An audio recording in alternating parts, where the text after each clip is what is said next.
حضرت داؤد علیہ السلام کی قوم کے 70,000 افراد سمندر کنارے ایلا نامی بستی میں رہا کرتے تھے۔ ان لوگوں کو اللہ نے ہزاروں نعمتوں سے نوازا تھا، لیکن جب راحت و سکون آیا تو یہ اللہ کی عبادت سے محروم ہو گئے اور اللہ کی مخلوقات پہ ظلم کرنے لگے۔ تو یوں اللہ نے ان کو خبردار کیا کہ ہفتے میں ایک دن، ہفتہ کے دن شکار نہ کیا کرو۔ اتوار سے لے کے جمعہ تک جتنا شکار پکڑنا ہے پکڑ لو، لیکن ایک دن اللہ کی عبادت اور مخلوقات پہ امن کے لیے رکھ دو۔ یوں اللہ نے ان کا امتحان لینا شروع کر دیا۔ وہ اتوار سے لے کے جمعے تک سمندر میں مچھلیاں پکڑنے لگتے تو مچھلیاں زیادہ مقدار میں ہاتھ نہ آتی، اور ہفتے کے دن سمندر کو دیکھتے تو ان کو بڑی بڑی مچھلیاں نظر آنے لگتی۔ ان لوگوں میں سے ایک شخص کو شیطان نے ورگلایا کہ پریشان کیوں ہوتے ہو، میری ترکیب پہ عمل کرو، تم شکار سے کبھی محروم نہیں رہو گے۔ تو بس شیطان کے کہنے پر اس شخص نے ہفتے کے دن کانٹا لگا کے ڈوری کو سمندر میں ڈال دیا تاکہ مچھلی پھنسے،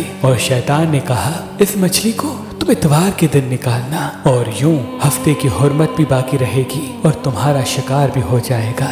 بس شیطان کی بتائی ہوئی ترکیب پہ ہفتے کے دن مچھلی پھنسی رہی اور وہ اتوار کے دن نکالتا اور خوشی سے کھاتا۔ جب آس پاس کے لوگوں نے پوچھا تو ان کو بھی یہ ترکیب بتانے لگا، اور یوں اس قوم کے کچھ لوگ ہفتے کے دن مچھلی پکڑنے کے لیے جال پھینکتے اور اتوار کے دن نکالتے، اور کچھ نے تو اس سمندر میں سے نالیاں بنا کے چھوٹے چھوٹے تالاب بنا دیے، کھڈے بنا دیے، تاکہ ہفتے کے دن جیسے ہی مچھلیاں یہاں سے گزریں تو ان تالاب میں پھنس جائیں اور ہم اتوار کو ان مچھلیوں کو نکال کے پکا کے کھائیں گے۔ اس گاؤں میں کچھ اللہ کے خاص بندے بھی موجود تھے جو کہنے لگے، اے لوگو، اللہ نے ہفتے کے دن شکار کرنے سے منع کی ہے۔ یہ جو تم جال پھینکتے ہو یا چھوٹے چھوٹے تالاب بناتے ہو، ان میں ہفتے کے دن اگر مچھلی پھنستی ہے تو یہ شکار ہفتے کے دن کا ہوگا۔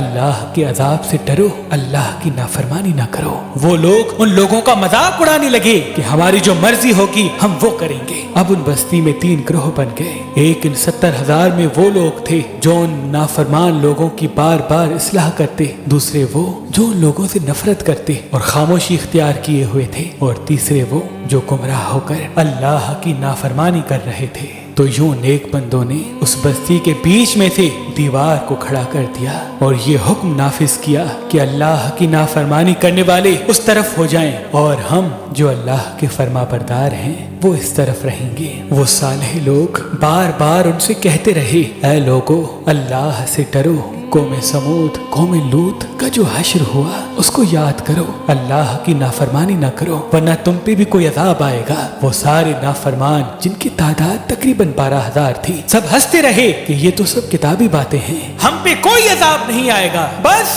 جیسے ہی وہ گروہ 2 حصوں میں تقسیم ہو گیا، ایک وہ جو اللہ کے فرما بردار بندے دیوار کے اس طرف تھے، اور دوسرے وہ جو نافرمان بندے جو دیوار کے اس طرف تھے۔ وہ نافرمان پوری رات ہنستے رہے، مذاق اڑاتے رہے، اور وہ اللہ کے خاص بندے دیوار کے اس طرف اللہ سے معافی مانگنے لگے۔ بس جیسے ہی صبح ہوئی، وہ نیک صالح انسان اٹھے، انہوں نے محسوس کیا کہ دیوار کے اس طرف سے کسی انسان کی آواز نہیں آ رہی۔ جیسے ہی دیوار کی اس طرف چڑھ کے دیکھنے لگے کہ سارے کے سارے وہ لوگ بندر کی شکل میں تبدیل ہو چکے تھے اور بندروں کی حرکت کو انجام دے رہے تھے۔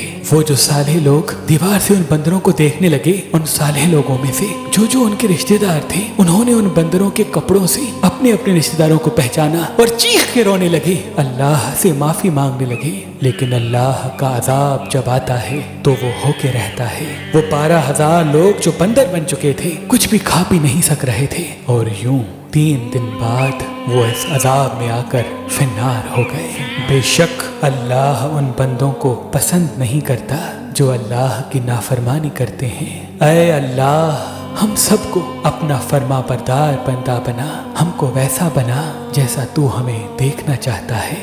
آمین ثم آمین۔